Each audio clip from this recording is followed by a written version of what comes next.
Good morning.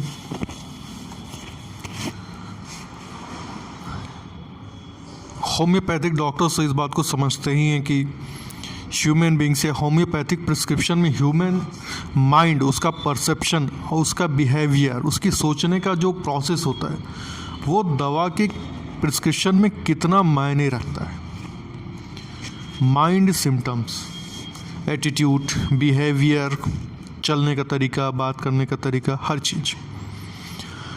आज जो दवा है जो मैं डिस्कस करने जा रहा हूँ बहुत ही इम्पॉर्टेंट दवा है और वो है ऑरम मेट।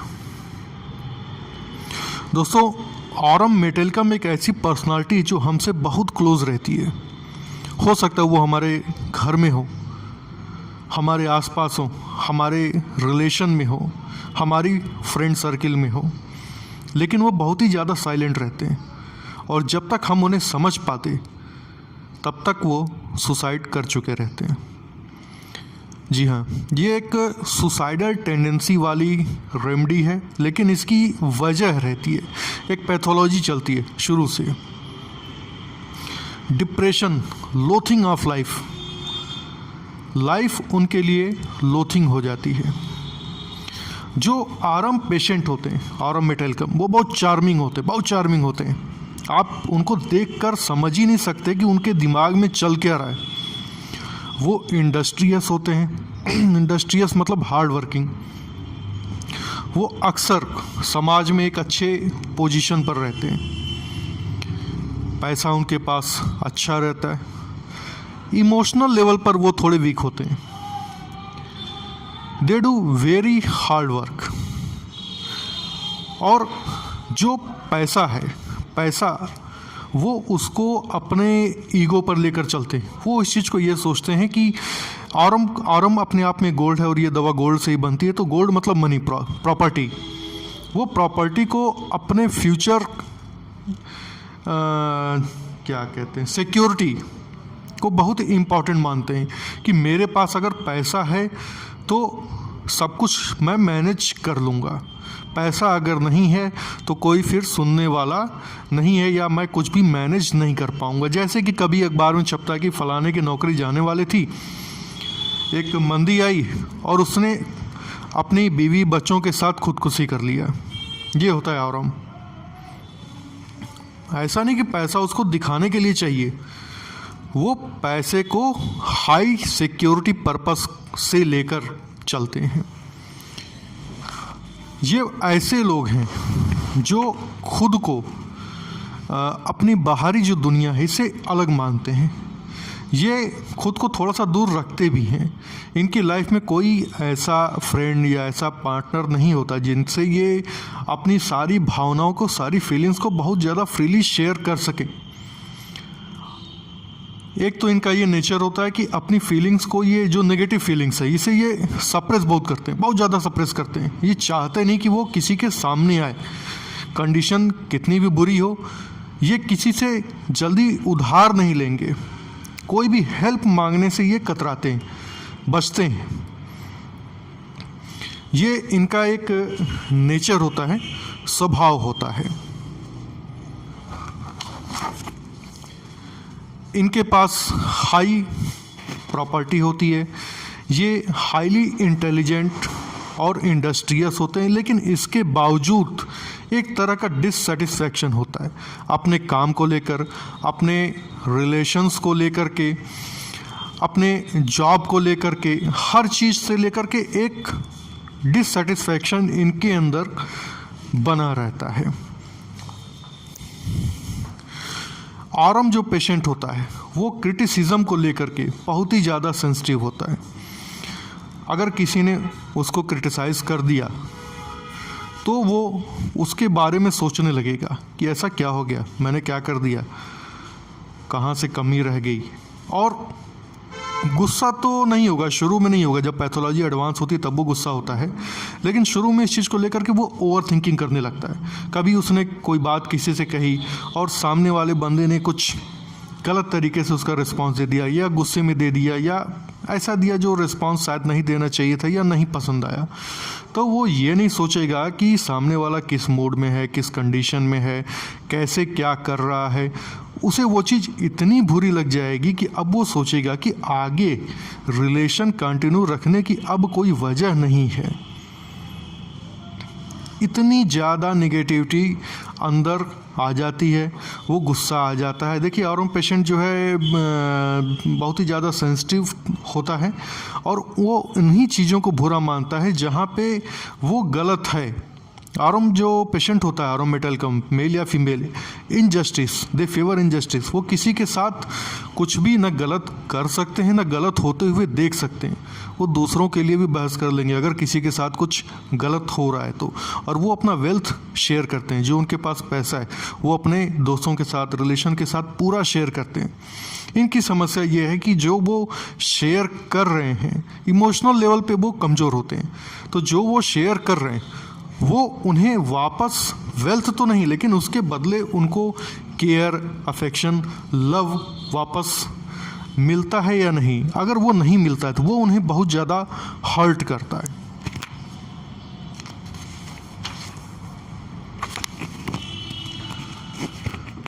ये एक ऐसा सामाजिक प्रोसेस है कि आरएम पेशेंट जो अपने फाइनेंस, अपने वेल्थ को शेयर करते हैं अपने रिलेटिव्स, अपने मम्मी पापा, भाई बहन, दोस्तों के साथ, तो वो क्या है कि बाकी लोगों से एक तरह का इमोशनल अफेक्शन शेयर करते हैं। अभी क्या है कि आरएम पेशेंट सब कुछ करता गया और किसी ने उससे बोल दिया कि क्या किया तुमने, हमने पता है यहाँ से वो लिया वहाँ से लिया, तुमने किया ही क्या है। ये उनको बहुत ज़्यादा हर्ट कर देता है। वो सोचने लगते हैं, बहुत डीप पैथोलॉजी में चले जाएंगे कि यार मैंने इतना तो किया, सब कुछ तो ईमानदारी से किया, फिर मुझे ऐसा क्यों बोला गया। अब ये निगेटिविटी धीरे धीरे उनके ऊपर हावी होती चली जाती है। एक सुसाइडल टेंडेंसी उनके मन में आने लगती है कि अब मुझे जीना ही नहीं है, जीना बेकार है, मैं सबके लिए इतना कर रहा हूँ फिर भी लोग जो चाहे वो मुझे बोल देते हैं, मेरे पक्ष को, मेरी बात को बिना समझे मेरे बारे में डिसीजन ले लेते हैं, मैंने क्या कमी रखी। अब इसको वो सोचना शुरू कर देंगे। और जो आदमी, ह्यूमन बींग्स, डिप्रेशन के जो आखिरी लेवल है जहाँ तक वो जा सकता है, आरएम मेट वहाँ तक चला जाएगा। आरएम मेट जो पेशेंट होता है उसको शाम के समय अच्छा लगता है, आराम मिलता है उसके डिप्रेशन में भी, क्योंकि दिन का समय उनके लिए बहुत ज़्यादा हेक्टिक रहता है। जो जॉब टाइम है या जो अपने रिलेटिव से मिलने जा रहे हैं या इधर उधर वो हैं सबके साथ, तो वो समय उनके लिए बहुत ही ज़्यादा हेक्टिक रहता है। जब सनसेट हो जाता है, शाम होती है, वो अपने घर पर रहते हैं, they feel too much relax, they feel too much relax. अभी क्या है कि जो इमोशनल स्पेयर है, जहाँ पे वो सप्रेशन फील कर रहे हैं, नेगेटिविटी, अगर उनसे किसी ने उनका क्रिटिसाइज़ कर दिया, उनकी बातों का गलत तरीके से जवाब दे दिया या उसने सही किया। आमतौर पे आरएम पेशेंट बहुत ज़्यादा ईमानदार आदमी होते हैं, बहुत ही हाईली ईमानदार और सोशल होते हैं। तो अब ऐसे आदमी पे कोई चार्जेस लग जाएं या किसी ने कुछ गलत बोल दिया तो they think too much, emotional तो वो हैं ही, फिर वो इस कदर सोचने लगते हैं। और जब उनकी एक लेवल के बाद वो जो सप्रेशन ऑफ नेगेटिविटी है वो फेल हो जाती है। अभी आप देखेंगे कि एक अच्छा, ईमानदार, मेहनती, शरीफ आदमी जो बहुत ही ज़्यादा सोशल है, वो अचानक से रेज और वायलेंस पे आ जाता है। अब वो, उसकी पैथोलॉजी यहाँ पे चेंज हो गई, वो हार्श वर्ड का इस्तेमाल करने लगेगा, वायलेंट हो जाएगा, रेज हो जाएगा, गालियाँ देने लगेगा। मतलब वो किसी भी हद तक सामने वाले बंदे पर शब्दों से प्रहार कर सकता है। अब ये एक ट्विस्ट है, आप सोचेंगे यार ये आदमी तो बहुत अच्छा था, बहुत शरीफ था, ऐसा नहीं था, फिर ये ऐसा कैसे हो गया। ये एक पैथोलॉजिकल प्रोसेस है जो डिप्रेशन से शुरू होती है और एक रेज पर जाकर पहुंच जाती है, ख़त्म नहीं होती। ख़त्म तो उसके अभी इससे आगे भी है, ख़त्म इतनी आसानी से नहीं होगी। वो क्या करता है, वो एक्चुअली कर्स नहीं करता है, जाओ तुम्हारे साथ ये हो जाएगा, तुम्हारे साथ वो हो जाएगा, ये नहीं, वो गालियाँ देगा, तेरी ऐसी तेरी वैसी, मतलब आगे ये सारे शब्द यूज़ करेगा, सब कुछ करेगा। इतनी नफ़रत उसके अंदर आ जाती है अपने लोगों के लिए, अपने सोसाइटी के लिए, अपने फ्रेंड्स के लिए, हर किसी के लिए जो उससे क्लोज है या जो उसे वो जिसे अपना क्लोज समझता है। सपोज़ अगर उसने किसी के लिए मुश्किल परिस्थितियों में मेहनत करके किसी के लिए हेल्प किया और फिर अगर उधर से शिकायत आ गई कि इतना ही किया, ये क्यों नहीं किया, अब वो डिप्रेशन में, अब नेगेटिविटी दिमाग में चली गई। पहले तो ये डिप्रेशन में होता है, वो खुद को परेशान करता है, बाद में उसको सामने वाले आदमी से इतनी नफ़रत हो जाती है कि वो वायलेंट हो जाता है। एक तरह की aversion, rage, harsh, using violent word, very violent word. और इस पॉइजनस इफ़ेक्ट को कंट्रोल करने के लिए ऑरम मेट एक बार फिर से इंडस्ट्रियस और हार्ड वर्किंग हो जाता है ताकि ये सारी चीज़ें उसके दिमाग पे हावी ना हो जाएं। वो बहुत कोशिश करता है इन सब चीज़ों को रोकने के लिए कि किसी भी तरह की नेगेटिव चीज़ें उसके दिमाग में हावी ना हो जाएं, क्योंकि वो ऑलरेडी डिप्रेशन के डीपेस्ट लेवल में है।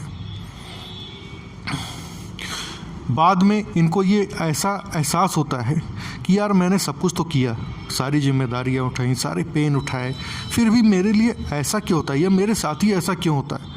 अब वो अपनी जो लाइफ के जो कॉन्सिक्वेंसेस हैं, इन सब चीज़ों की रिस्पॉन्सिबिलिटी खुद पे लेने लगता है। वो सारा दोषारोपण अब वो अपने ऊपर लेने लगता है।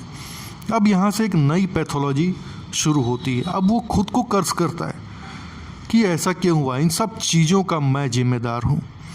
वो सोचते हैं कि मैं इस अपने जॉब के डिज़र्व नहीं करता, इस वेल्थ को डिज़र्व नहीं करता, इस सोसाइटी को डिज़र्व नहीं करता, मैं उस लायक हूँ ही नहीं कि मैं ये सब चीज़ें डिज़र्व करूँ।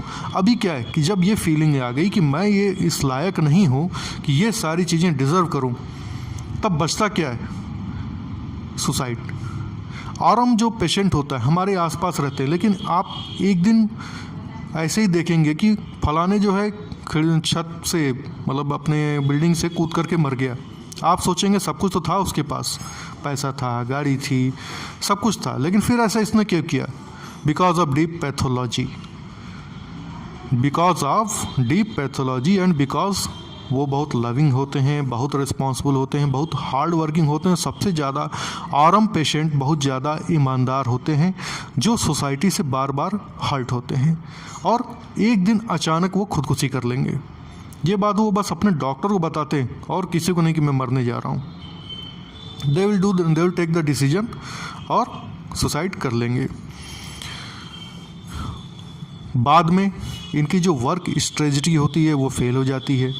वो अपने काम को सही से मैनेज नहीं कर पाते, वो सोसाइटी को मैनेज नहीं कर पाते, वो अपनी रिस्पॉन्सिबिलिटीज़ को मैनेज नहीं कर पाते। एक तरह का डिस्ट्रक्टिव प्रोसेस उनके दिमाग में घूमने लगता है। वो ग्लूम होते हैं, वो सैडनेस फील करते हैं और लास्ट में जो ऑप्शन बचता है वो है सुसाइड। वो सोचते हैं कि अगर मर गए तो सारी समस्या तो ख़त्म हो जाएगी। मैंने एक एग्जांपल दिया था जैसे कि फियर ऑफ लूजिंग जॉब, और उसने सुसाइड कर लिया था अपने पूरे फैमिली के साथ because of loss of position.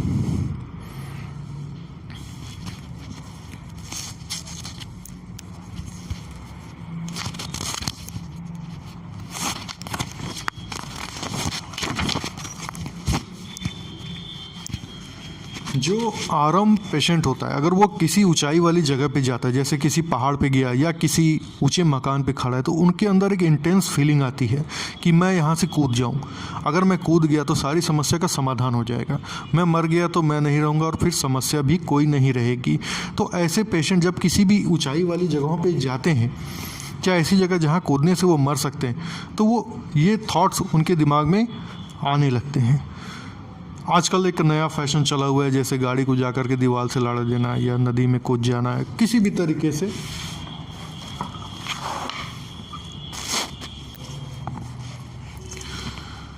तरीके से वो सुसाइड का एक वे अपने दिमाग में रखते हैं। जैसे आप केस टेकिंग के समय अगर ऐसे डिप्रेशन के मरीज बहुत आते हैं, लेकिन अगर आप ऑरम पेशेंट से पूछेंगे कि क्या आपको क्या दिक्कत है, ऑरम पेशेंट हर डिजीज़ को लेकर के बहुत कॉन्शियस रहता है। उसे अगर सीने में दर्द हो रहा है तो वो सोचने लगता है कहीं मुझे कोई हार्ट डिजीज़ तो नहीं हो गई है। वो मरने से नहीं डरता, अगर आप उससे पूछेंगे कि क्या आपको मरने से डर लगता है, बोलेगा no no no, I am welcoming this. वो उसका स्वागत करेगा, क्योंकि उसको हर चीज़ में उसका समाधान उसकी अपनी खुद की मौत ही लगती है, कि अगर वो नहीं रहा तो सब कुछ ठीक हो जाएगा। अब देखिए ये आरएम पैथोलॉजी कितनी इंटरेस्टिंग है, कहाँ से शुरू होती है। एक शरीफ, वेरी लविंग, चार्मिंग, ईमानदार, रिस्पॉन्सिबल आदमी अपनी लाइफ शुरू करता है, अपनी मेहनत से सब कुछ हासिल करता है, अपनी सोसाइटी में एक पोजीशन बनाता है, फिर लोगों को वो अपने वेल्थ से मदद करता है, लेकिन बार बार लोगों से वो हर्ट होता है। हर्ट होते होते उसकी जो पैथोलॉजी धीरे धीरे डिप्रेशन की तरफ जाती है, दुखी होता है, सैडनेस फील करता है, और फिर रेज, गुस्सा, नफरत, वायलेंट हो जाएगा, गालियां देगा, सब कुछ करेगा, फिर शांत हो जाएगा, फिर हर चीज़ को खुद के लिए रिस्पॉन्सिबल मानेगा कि सब कुछ का रिस्पॉन्सिबल मैं हूँ। और फाइनली एक अच्छी पर्सनालिटी जो सोसाइटी में हमारे रहने लायक एक एग्जाम्पल होते हैं, वो सुसाइड कर लेती है। आरएम पेशेंट सडन सुसाइड करता है। आरएम पेशेंट में जो बच्चे होते हैं, वो जैसे ये टेंडेंसी बच्चों में भी पाई जाती है, लेकिन ऐसा नहीं कि वो बताएंगे कि सुसाइड है। वो सप्रेस्ड ऑफ डिज़ायर, वो अलग रहेंगे, इरिटेबल रहेंगे, रेज रहेंगे। नाक से इनके बदबू आती है, जो सर्दी जुकाम में हो जाता है तो आरएम पेशेंट के नाक से बदबू आती है। राइनाइटिस वगैरह में भी इसको दे सकते हैं। और मेन जो पैथोलॉजी है वो यही है कि वो कहाँ से शुरू होती है और कहाँ से ख़त्म होती है, और अक्सर हम इसे अपनी क्लिनिक में ट्रेस कर लेते हैं बहुत आसानी से। थोड़ा सा कॉन्फिडेंस में लेना पड़ता है पेशेंट को, और वो सारी बातें बता देता है। उसके बाद जब आरोमेट दिया जाता है तो बड़ी से बड़ी बीमारी भी 10-15 दिन के अंदर बिल्कुल नॉर्मल हो जाती है कभी कभी। तो ये थी आरोमेट। Thank you.